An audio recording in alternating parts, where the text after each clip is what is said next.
getting on the hot motor. It's basically the same thing, but whatever it is that's leaking, it's not radiator cooling fluid, and so it's not as critical to keeping the engine running. He's in the middle of a dogfight here, but I think that motorcycle may have the potential to run all the way to the finish. Here is Craig into that second spot. The battle is for third. Davis trying to put the pressure on Button. Let me throw one other thing at you, Dave. Ty Davis is having problems with the handling of the motorcycle. Now, I think you're right. If we stop to think this over, it can't be coolant. The bike would have seized up. He'd have been history. So I think we're getting some hydraulic fluid either from the front suspension or maybe the shock absorber reservoir spilling over into the engine, and that's causing that smoke. Because I think he's slowing. He's not riding or attacking the course like he was. Does that make sense to you? Yeah, if the bike's not handling, if it's something from the suspension system, and it could very well be fork oil, for example, then the bike's just not going to handle as well, and that's why he's going to slow down. Antonez is not slowing down for anything. This guy has been on rails from the get-go, and as you can see, he is just as smooth as silk. The beauty of being out front is you own the racetrack. You go where you want to go. You pick the best line. You leave the guys behind you to fight with one another for position, and I think Antonez has got him handled here. Indeed he has. You know, he was one of the contenders the early part of the season. Missed a couple of races with a broken wrist, but he's right back in it, and will be right back after this.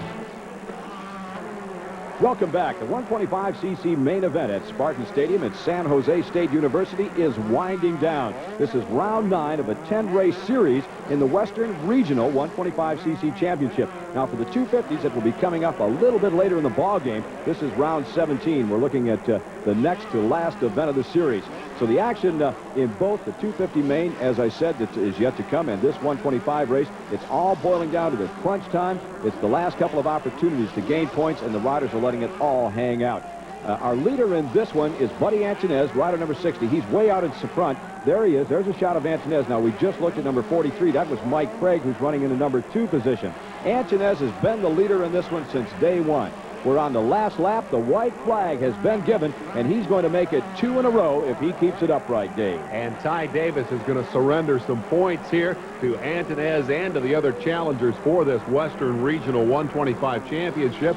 4th place finish under the circumstances. Smoking motorcycle and all is not bad tonight, but I think Antonez is going to come out of this as the big winner, not only on the racetrack, but also in the point standings as we head down into that dramatic finale, the climactic event of this championship chase coming up in the L.A. Coliseum. Antonez is going to win her easy tonight.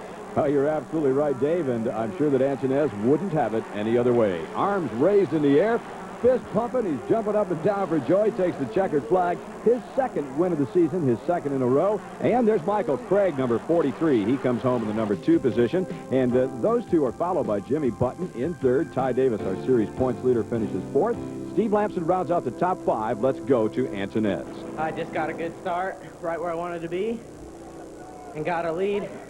About halfway through it, I made a little bit of mistakes, but towards the end, I picked them up and got back my lead, and I felt great.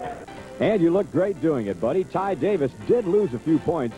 He still holds down that number 1 spot. Jeremy McGrath still in 2nd. Buddy Antonez has moved all the way up to the number 3 position, followed by Mike Craig. And we'll be back with more Supercross action right after this.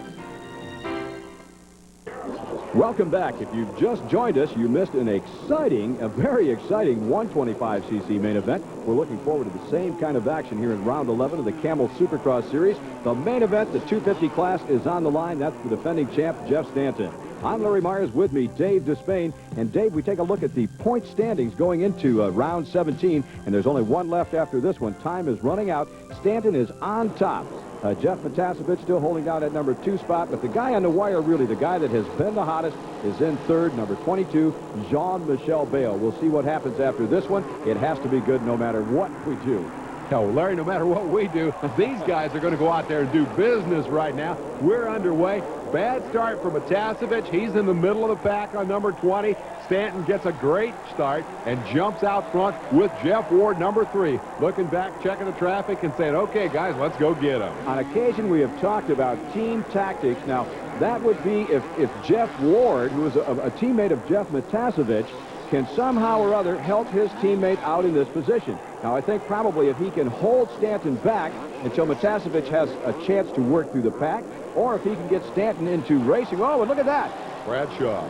Damon Bradshaw comes off under the tunnel. Looked like he got his front wheel in underneath somebody else's rear and just high-sided it. But the big issue there is what it did behind him. Everybody else had to stop to miss it, and so suddenly these two guys are out front and gone. That was a good move on Bradshaw's part. He shot out of that tunnel like a cannon. Unfortunately, he didn't have a motorcycle. You're absolutely correct. And now team tactics, if there is such a thing, comes into play. If Stanton elects to race with Ward, that could be a big mistake, and I think that's what Ward would like him to do. I see, by my count, Matasevich in 6th place.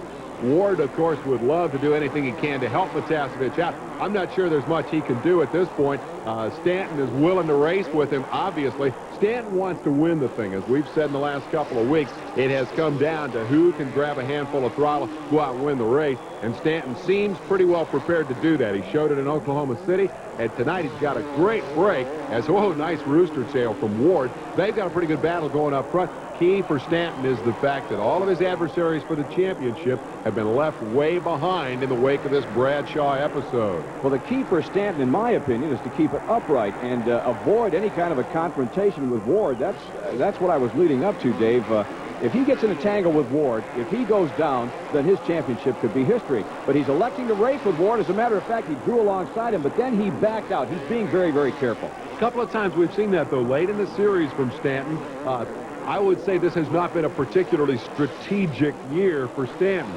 There were times when he took chances when he didn't need to be. Early in the year, when he probably should have been taking more chances, he was too conservative. It may not have been picture perfect in terms of how he put it together, but the key thing is that Stanton, late in the series, has gotten himself into the driver's seat. He can afford to lose the race tonight to Ward and still be in control of the championship. I agree with you. I don't think he should go out there and mix it up with Ward, but I'm not sure he'll listen to either one of us. I think he's going to ride this race the way he wants to. When we go back to Dallas 1 year ago, the championship was on the line, and you'll recall, as a matter of fact, the same two riders. Stanton, all he had to do was stay upright. Instead, on the last lap, he elected to tangle with Jeff Ward. They bumped a couple of times. In that one, Stanton pulled out the lead with just a couple of corners to go. But then I think, feeling the confidence or whatever it may have been, he wasn't paying attention to business, lost the motorcycle. He crashed. Fortunately, he was able to pick it up and still finish second. He went on to win the title. But that's the kind of thing that you know, luck is involved in that, Dave, and he has to stay away from that kind of an incident here in San Jose. He can't afford to hit the ground. You know what else it is, Larry? It's that old story. When you get to the goal line, go with what got you there. Don't try to change just because you're down to the end of the campaign. We got a glimpse there of Mike LaRocco and Jean-Michel Bale as they have their own separate battle way behind these two guys. Bradshaw's crash opened up the interval, but once these two got away, they have really set sail. They're running faster laps than the guys behind them. Well, I think that if we could see the pit boards, I'll bet you that they would like Ward to slow down just a little bit. They would like to force Stanton into some kind of a confrontation. The Team Kawasaki leaders would. They would love Stanton to mix it up. They would love to see some kind of a misfortune befall the man. Ward is not going to take him out. Ward will not do that. He doesn't ride that way. There is no way it'll happen. But if he can bait Stanton into a mistake, he will do it. Now, coming up very hard, here's a shot of him. There's Jean-Michel Bale running third. And, Dave, I have said all season long, Mike LaRocco is going to win a race. I want you to keep your eye on this young man in this one. They are closing the gap, and LaRocco, coming from off the pace, could do it here. He has nothing to lose. I think right now he's the fastest rider on the track. He has everything to gain, and he's at his best when he's coming from off the pace. That's what's happening right now. Well, we've certainly seen him run spectacularly on a couple of occasions, Larry, and I'm not sure I share your opinion that he's going to win one before the year is out, but in any case, LaRocco is a guy who will put on a show for you. Once he learns how to consistently get off the starting gate, he's going to be a winner. He's fourth right now. We'll be right back. Welcome back. I'm Larry Myers. With me, Dave Despain. This is round 11 of the Camel Supercross Series. Jeff Ward, rider number 3, jumped off to an early start. He's followed by the defending champ. This is the battle for the number 3 position, and they're catching the leaders. There's Jean-Michel Bale, number 22, in third. Mike LaRocco in fourth. Ward let Stanton by. Ward made a mistake, and Stanton took advantage of it. Now here comes Ward right back, and he crosses over in front and takes the lead back from Stanton. That's what I was talking about. He wants to goad Stanton. He wants to bait him into some kind of a battle, Dave. Well, indeed, but in that case, it looked to me like Ward made the bobble. Stanton, in fact, seemed surprised that he ended up in the lead. He went singing by so quick, but then Ward retaliated very quickly and took the spot back. It continues to be, at least potentially, a seesaw battle. In any case, they are running close together. But did you notice right there, Stanton in the corner took a quick look back over his shoulder. He's checking for LaRocco and Bale. He knows where he is. And here there they are. They're straight away behind. You bet they are, but they're closing, maybe 2 bike lengths a lap. They're actually closing, and that look that Stanton took said, hey, I got to get on the gas or these guys are going to catch me. And he pulled alongside Ward. He gets the inside line. Let's see if he can hold it this time. The last time he was in that position, Ward crossed over and took the lead back. No. This time, Ward got way over to the outside in that rough stuff, and he never had a prayer. He almost lost control of the bike. Stanton takes the number 1 position. Ward drops back to 2nd. Let's see what happens from here. Ward has now made 2 mistakes in 2 laps. That's pretty uncharacteristic. He is one of the most steady, rock-steady, consistent riders out there. And again, you see Stanton checking over his shoulder. He says time to go. He has checked out. I mean, he's leaving Ward behind. Meanwhile, battle for 3rd. Still Bale in front of LaRocco as they move down through the double jumps. Inside move, LaRocco got him. I think he caught Bale napping there. Boy, Bale went awfully wide, a lot wider than he had been going in that corner. Mike LaRocco took advantage of the situation. He's moved into the number 3 position, and they have really closed the gap on the riders up in 1st and 2nd. That was Stanton. There's Jeff Ward, and now maybe 25 or 30 bike lengths back comes Mike LaRocco. Now, Dave, I really don't understand what has gone on up in front. Jeff Ward was running considerably faster. He's lost all his aggressiveness. He's just content to sit back there now in that number 2 position. Like, let him go. I really don't care. Larry, whatever Ward and Stanton are thinking up front, LaRocco is thinking, hey, I got a shot at these guys because he is indeed closing up on them. There is the leader, Stanton, who is pretty well checked out after he made the decisive pass. And here is the guy that we thought he would be battling for the championship, but Jeff Matasevich, number 20, has been stuck in traffic about 4 weeks in a row. Yes, and right now he's in danger of losing his hold on the number 2 position in the standings. He's going to have to move up if he wants to hold it. There's another shot of him. Guy Cooper, number 4 on the Suzuki out of Stillwater, Oklahoma.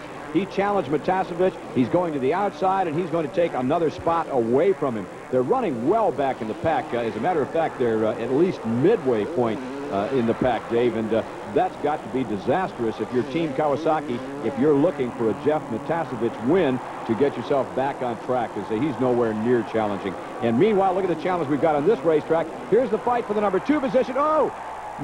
Mike LaRocco tripled while Jeff Ward looked like he was riding around. Now, he has to wonder, where did the guy come from? If he'd have looked up, all he'd have seen was the bottom side of LaRocco's motorcycle as LaRocco has rocketed to the number 2 position, and now it's Stanton going to feel the hot breath of Mike LaRocco. Look at this. LaRocco is all over the track. I don't think Stanton knows he's there either. He thought he had Ward to contend with. He's been checking his progress. He knows LaRocco's coming, but I don't think he knows he's coming like a freight train up around the outside. Look out, Jeff Stanton, you got company, buddy. Oh, Mike LaRocco is just all over the track. Look at that again. He's hitting the ruts. It looks like he's putting his front wheel in one rut, his rear wheel in another rut. The motorcycle is just bouncing all over, and LaRocco is just guiding it masterfully around the track. How long can he keep that up? He gets a wheel inside of Stanton. Stanton knows he's there now. He's been listening to you all year long, Larry. He knows he's supposed to go out and win one before this year is over. He figures maybe I better do it tonight. Oh, he's got a line on the inside. Oh, LaRocco goes down. I don't believe it. He had the pass made. He had the inside line. He was on the gas and goes down. Dave, let's take another look at that one. Lost the front end as he tried to cut that corner a little tight and get under. Stanton front end washed out on him. He hit the ground pretty hard, but he got back up quickly. He's not out of it yet. He's still 5th. We'll be right back. Welcome back to round 17 of the Camel Supercross Series. This is the battle for the number 2 position. Jean-Michel Bale, rider number 22 aboard the red Honda, is in 3rd. Jeff Ward right in front of him, number 3 aboard that green Kawasaki, is in 2nd. Out in front, a long way out in front, I might add, is the defending champion, Jeff Stanton. They're fighting for the number 2 spot. I'm Larry Myers, with me, Dave Despain. If you've just joined us, you have missed a heck of a night of racing. Dave, it has been extremely exciting. And look, here comes another rider to make his presence felt.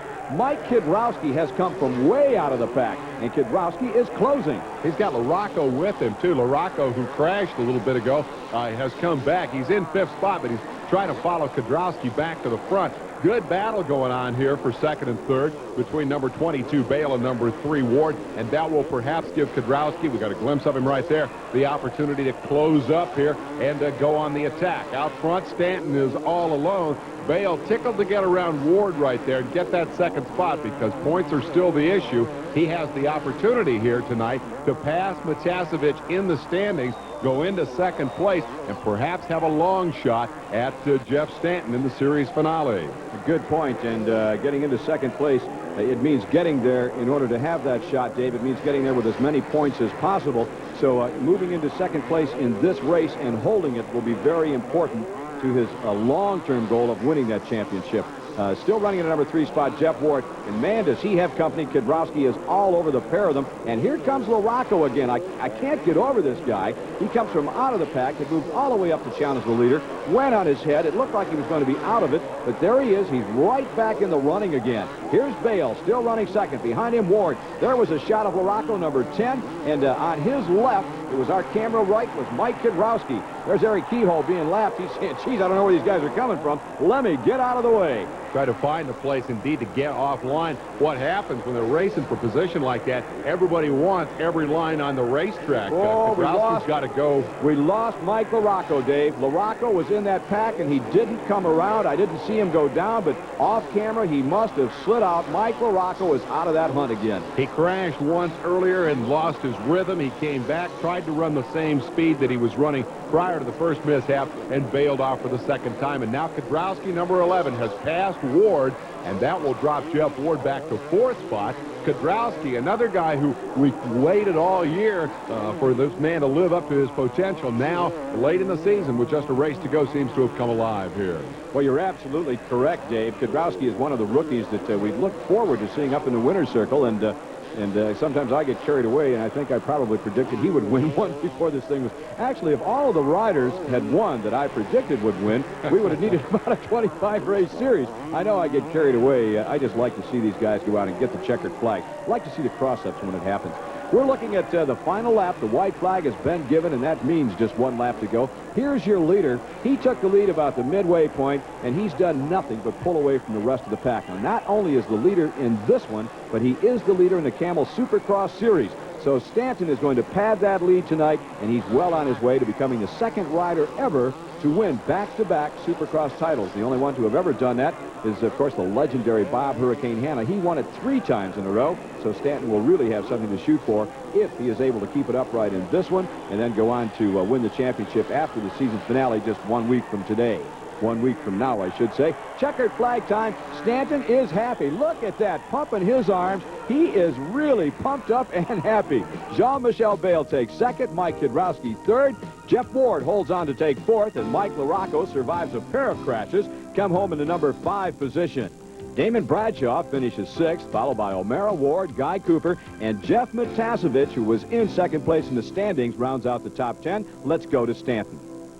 Stanton wants to win, and that's all there is to it. He wants that back-to-back championship, and he'll do whatever it takes. And it wasn't, like you say, it wasn't my type of track. It was real tight and technical, but we pulled through. We worked hard all week. My mechanic, did a lot of driving, was here, and Dr. Metzger, we worked hard all week. Just thanks to both of those guys for all their help. With just 1 race to go, 2nd place changes hands. Bale passes the fading Matasevich in the points. Jeff Stanton at the top of the heap.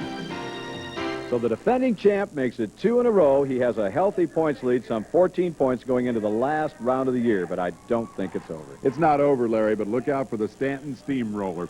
When the chips were down, this guy reached inside, came up with something nobody else had, won 2 in a row, and put himself on top of the heap in terms of the momentum into the series finale. It's somebody else's responsibility to come and take it away from him now. For the moment, it looks like Jeff Stanton is determined to remain the champion. Well, we'll find out if indeed he can do that as we move on to the final event of the 1990 Camel Supercross Series. It's at the L.A. Coliseum just 1 week from now. Hope you'll join us right here on ESPN. For Dave Despain, I'm Larry Myers saying so long until next week.